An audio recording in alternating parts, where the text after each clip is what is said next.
everybody, we're in the studio today and we are changing things up a little bit, and I am building some new acoustic sound panels. I'm using the cotton panels. You can use fiberglass or foam or whatever. I chose cotton because it's just less messy and stuff like that.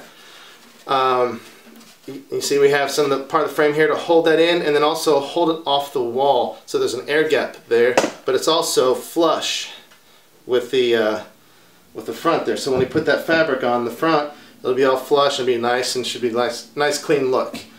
Materials we're looking at for the outside the frame, it's a 1x4, an 8-foot piece. I cut 2 4-foot pieces and 2 2-foot pieces, and so it's just one 8-foot stick. And then this right here is the 8x1, so you probably need a couple of feet of 8x1 for a single panel, and then it's 2 feet of 2x2 for a single panel. So however many panels you're going to make, you know, just multiply and you can figure that out. I'm also just using basic 1 1/4" drywall screws, coarse thread, nothing fancy. And so we're going to build some really nice frames, and in a future video we're going to cover them with fabric and do some really cool stuff with that as well. First things first, I cut 2 4-foot sections of the 1x4 wood. Just straight simple pine, cheap. And then we're also going to need 2 2-foot sections, which I have not cut yet, and so we're going to do that right now.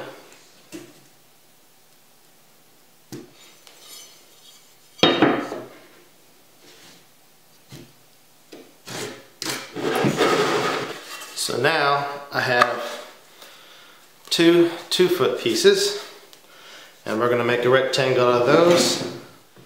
So now we're going to put on these L brackets here, and of course you can use a drill to do this, but for these I usually find just hand twisting is enough to get it started. And I also use this triangle here to try to make sure things are fairly squared up.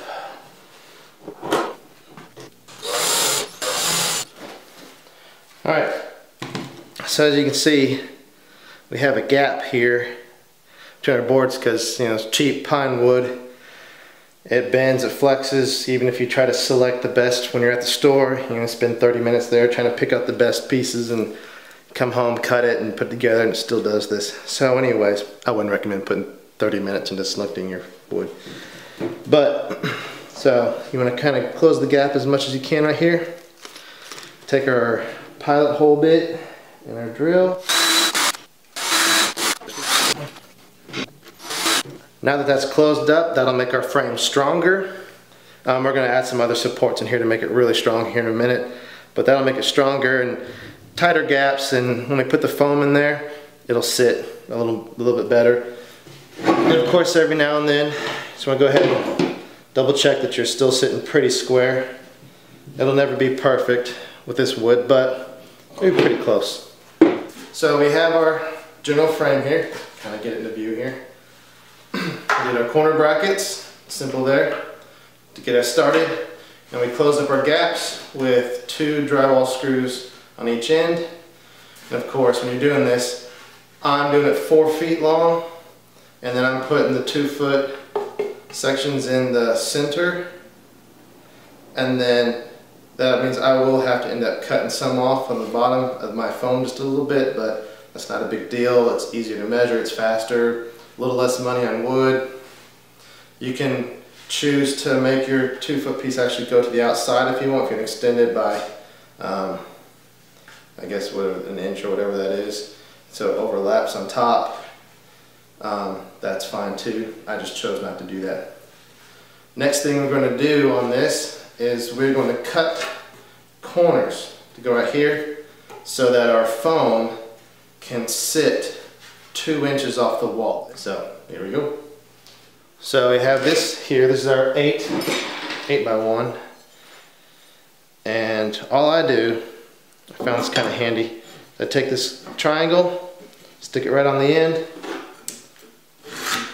go like that, and then I cut in that 45 degrees, and then when I get to the next part, when I do the next one, I'm going to line it up like this and draw a line right there and just cut.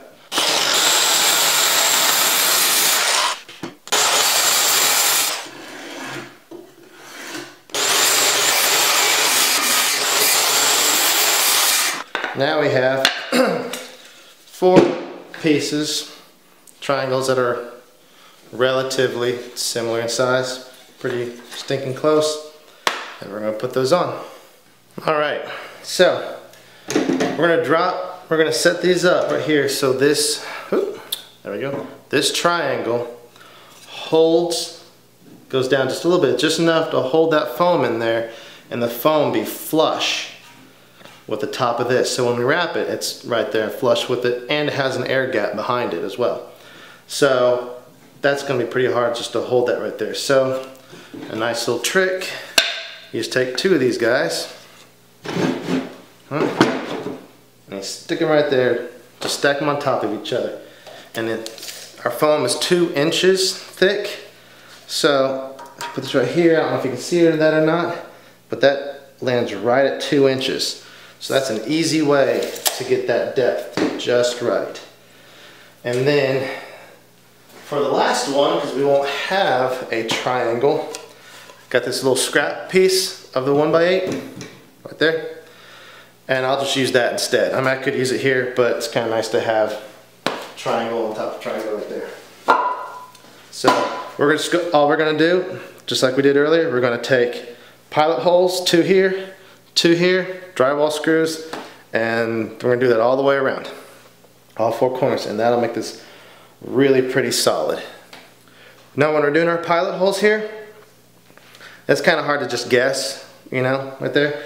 So what I do is I take the tape measure on this side, since that's right where it's going to be, and it's that's a little over 1.5 inches, you know, just a little over 1.5 inches. So I come on this side right here, and I'm just going to drop it down to 1.25 inches and mark a hole for my pilot hole.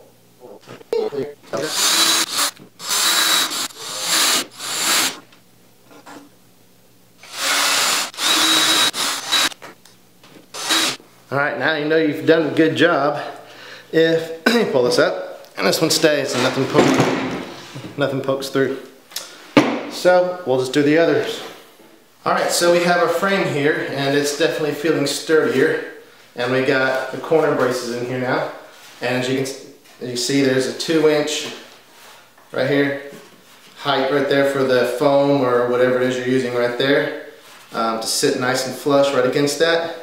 And then on the back side there's a little distance here as well, but also the distance of this triangle piece where that back of that batting will sit right there, and it'll be almost 2 inches, and we're probably going to use a little something to hold this off the wall just a little bit further to get it even 2 inches. What we're going to do next is we are going to put a brace right across the middle here with that 2x2 that we have. That's going to add a little strength, even though this is already really strong, to be honest. But what it's really going to be used for is to hold the middle of that foam or batting up off the wall and flush against the top here in the fabric once we put the fabric on. So what I'm going to do with this 2x2 that we have here,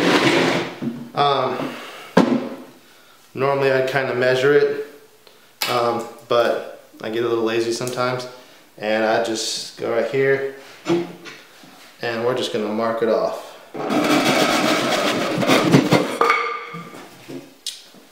So we got this right here, measured off 2 feet, and then we want it to be, you know, pretty close to center here, roughly 2 feet.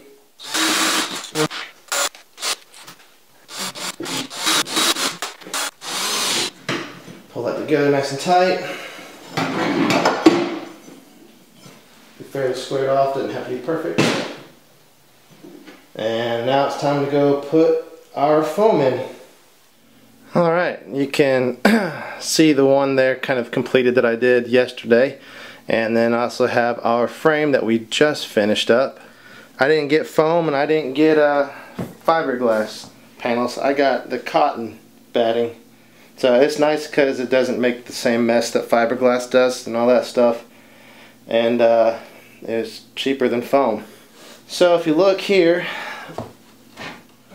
that it sticks off the end just a little bit, and I just cut that off.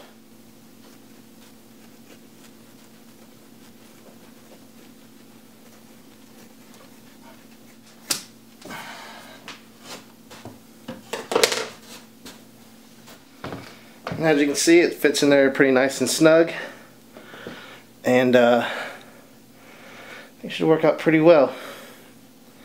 I don't know if this is a feature or an accident, but my panels smell like coffee. I don't know if someone spilled coffee on it or whatever, but all my panels smell like coffee, which is could be worse. Well, hopefully all that made sense and it was easy to follow along. I tried to show as much detail as I could without turning it into like a 45-minute long video. But if you have any questions, feel free to leave them in the comments below, and I will try to answer as many as I can. But these frames, they're pretty straightforward, simple materials. Nothing too fancy, but they are solid and they are sturdy, but they don't weigh a lot either. So I think they're going to hang real nicely on the walls without being, worrying about tearing down drywall or anything like that. But once we cover them, I think they're also going to look real nice and clean and professional as well. And I got about at least 5 more to build, maybe a couple more. We'll see how that goes.